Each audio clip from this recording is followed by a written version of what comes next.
साथियों नमस्कार। साथियों, लाखों पेंशनरों की पेंशन के ऊपर संसद भवन से एक बड़ी खबर आ रही, यानी हम कह सकते हैं कि एक बड़ी जानकारी आ रही।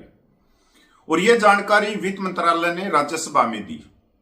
राज्यसभा के एक माननीय सांसद ने लाखों पेंशनरों के हित में या लाखों पेंशनरों की जानकारी वित्त मंत्रालय से मांगी थी और उसका जवाब वित्त मंत्रालय ने राज्यसभा के पटल पे रखा।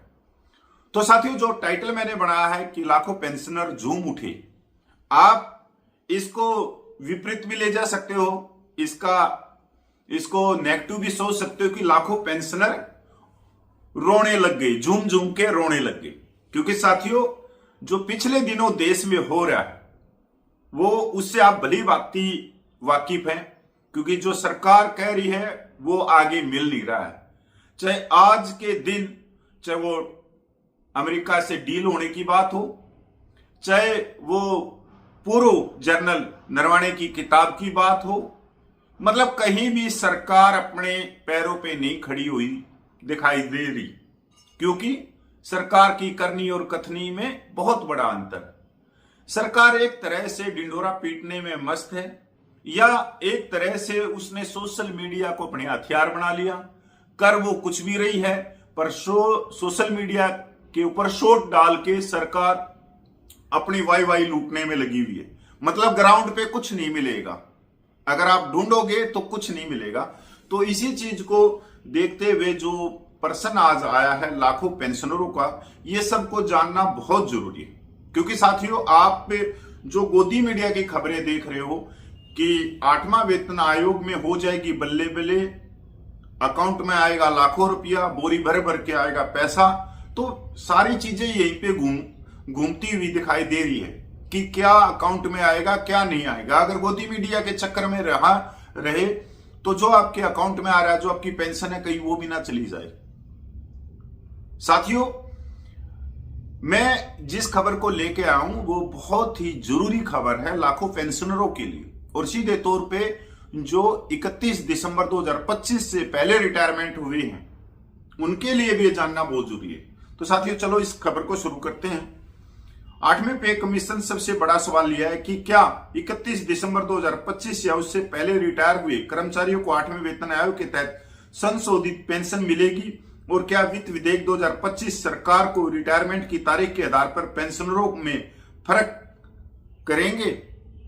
केंद्र सरकार ने 8वें केंद्रीय वेतन आयोग को लेकर पेंशन से जुड़े कई सवालों पर साफ स्थिति रखी है, क्योंकि ये स्थिति आपको बहुत जरूरी जाननी है, क्योंकि सरकार ने जो कहा है वो राज्यसभा में कहा है। यह जानकारी राज्यसभा में सांसद आनंद भदौरिया के सवाल के जवाब में वित्त राज्य मंत्री पंकज चौधरी ने सोमवार 9 फरवरी 2026 को दिए। सबसे बड़ा सवाल यह था कि क्या 31 दिसंबर 2025 या उससे पहले रिटायर हुए कर्मचारियों को 8वें वेतन आयोग के तहत संशोधित पेंशन मिलेगी, और क्या वित्त विधेयक 2025 सरकार को रिटायरमेंट की तारीख के आधार पर पेंशनरों में फर्क करने का अधिकार देता है। सीधा सा सवाल है कि 31 दिसंबर 2025 से पहले रिटायरमेंट होने वाले जो भी कर्मचारी हैं, क्या उनको पेंशन का संशोधन मिलेगा। मतलब 31 दिसंबर 2025, चाहे वो 2024 के अंदर रिटायरमेंट हुआ है, चाहे 2020 में आया हो, चाहे 2015 में आया हो, चाहे 2006 में होया हो, चाहे 1995, चाहे 1980 में रिटायरमेंट हुआ हो। मतलब ये सभी लाखों पेंशनरों के लिए सवाल पूछा गया। इस पर मंत्री ने साफ कहा कि पेंशन का निर्धारण और संशोधन सीधे वित्त विधेयक से नहीं होता। केंद्र सरकार के कर्मचारियों की पेंशन केंद्रीय सिविल सेवा पेंशन नियम 2021, असाधारण पेंशन नियम 2023 और समय समय पर जारी किए गए सरकारी आदेशों के तहत नियंत्रण होती है। जब भी कोई वेतन आयोग अपनी सिफारिशें देता है और सरकार उन्हें स्वीकार करती है, तब अलग से सामान्य आदेश जारी किए जाते हैं। यानी सिर्फ फाइनेंशियल बिल 2025 के आधार पर पेंशन में अपने आप कोई बदलाव नहीं होता। वित्त मंत्री ने यह भी स्पष्ट किया कि फाइनेंशियल एक्ट 2025 का पार्ट 5 केवल मौजूदा पेंशन नियमों को वैधता देता है, न कि उन्हें बदलता है। इसका मतलब है यह कि मौजूदा सिविल और डिफेंस पेंशन में इस कानून से कोई सीधा बदलाव नहीं किया गया है। केंद्रीय वेतन आयोग एक विशेषज्ञ संस्था होती है जो अलग अलग श्रेणियों के कर्मचारियों के लिए वेतन भत्ते और पेंशन की सिफारिश करती है, लेकिन इन्हें लागू करने का फैसला सरकार बाद में नियमों के तहत करती है।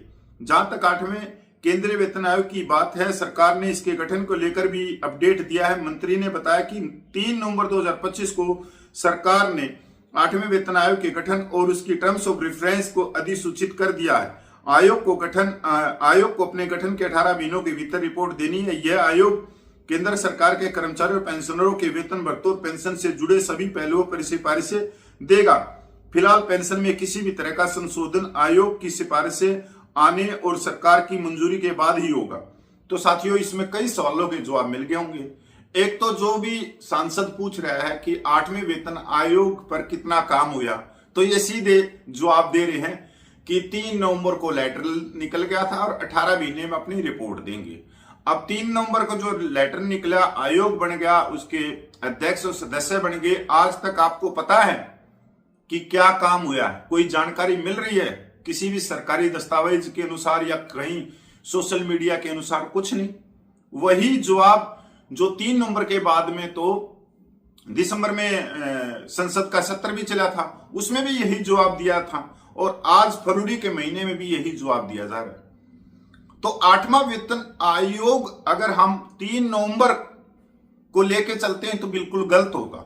8वां वेतन आयोग आपको लेके चलना पड़ेगा 16 जनवरी 2025 को, जब इसकी घोषणा हुई थी, और लेटर निकलने में ही कम से कम 10 महीने से ज्यादा का समय लगा दिया। एक लेटर, एक नोटिफिकेशन, एक अध्यक्ष और सदस्यों की नियुक्ति करने में 10 महीने से ज्यादा लग गई। अब 3 नवंबर और आज फरवरी का महीना हो गया, मतलब 4 महीने के करीब करीब हो गए।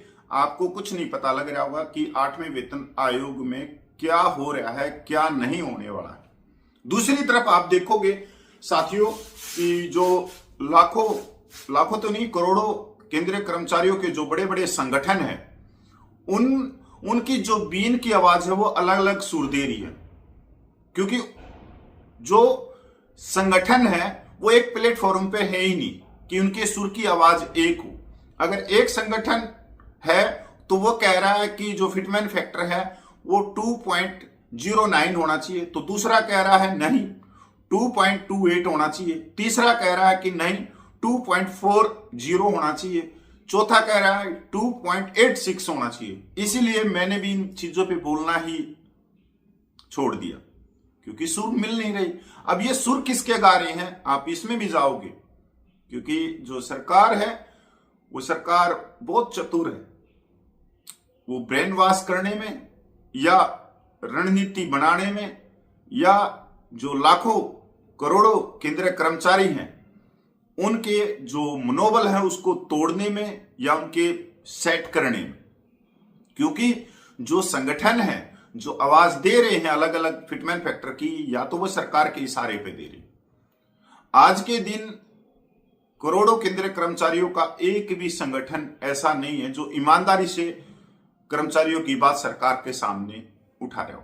सबके सब संगठन सरकार की गोद में बैठ चुके हैं। और अब तो ऐसा हो गया कि बहुत सारे सरकार ने ही संगठन बना दिए हैं। अगर कोई संगठन कर्मचारियों के हित की बात करता भी था तो उसके सामने एक सरकारी संगठन खड़ा कर दिया। कुछ ऐसा किया जिस तरह से 2020 में किसानों का सबसे बड़ा आंदोलन हुआ था दिल्ली बॉर्डरों पे, आपने देखा होगा, और करीब करीब वो 11 महीने के करीब वो आंदोलन चला। उसके बाद में आज किसानों के लाखों संगठन खड़े हो गए पूरे देश में, हरियाणा, पंजाब, उत्तर प्रदेश, राजस्थान, उत्तराखंड, हिमाचल में। अब ये लाखों संगठन किसके हैं? सरकार के।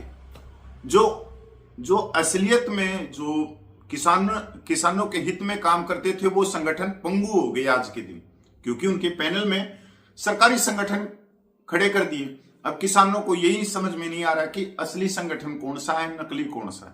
तो इसी तरह से जो करोड़ों केंद्रीय कर्मचारियों के जो संगठन हैं उनमें भी सरकारी संगठन हो गए। नहीं हुए तो भैया आपने पता ही है, कहीं इनकम टैक्स है, कहीं ईडी है, कहीं फलाना धक्कड़ है, पता नहीं क्या चीज है। या तो आराम से मान जाओ नेताजी, नहीं तो आपके पीछे ये लगा देंगे।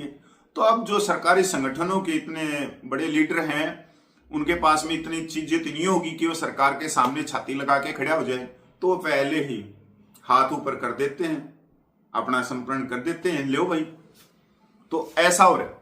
तो साथियों, 8वें वेतन आयोग में क्या मिलेगा क्या नहीं मिलेगा, तो मैं इतना ही कहूंगा कि जो देश में आज चल रहा है, जो वो देश की आर्थिक स्थिति के बारे में हो, चाहे जो 2 फरवरी को जो आम बजट आया उसकी बात हो, या जो अमेरिका के साथ में ट्रेड डील हुई उसकी बात हो, आप सिर्फ इन्हीं चीजों को देखोगे, गहराई से सोचोगे, तो आपको खुद पता लग जाएगा कि 8वां वेतन आयोग में सरकार कुछ देगी भी या नहीं देगी, या सरकार की जेब में पैसे होंगे या भी नहीं होंगे, वो तो आने वाला समय बताएगा। पर इन चीजों का बहुत बड़ा फर्क पड़ने वाला है आर्थिक स्थिति पे। अगर सरकार की जेब में पैसे नहीं होंगे तो सरकार देगी कहां से?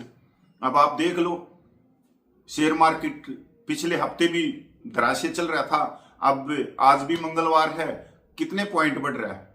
150 पॉइंट, 200 पॉइंट, फिर नीचे आ रहा है।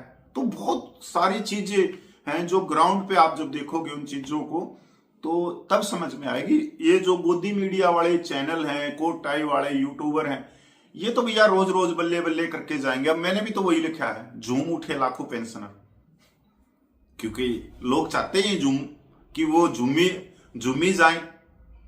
अब उनको कोई सच्चाई दिखाएगा तो वो कहेंगे कि आंख में उंगली मार दी, क्योंकि सच्चाई कोई सुनना चाहता नहीं है, सब झूठ के पीछे चले हुए हैं। तो साथियों नमस्कार, मैं कपिल फौजी।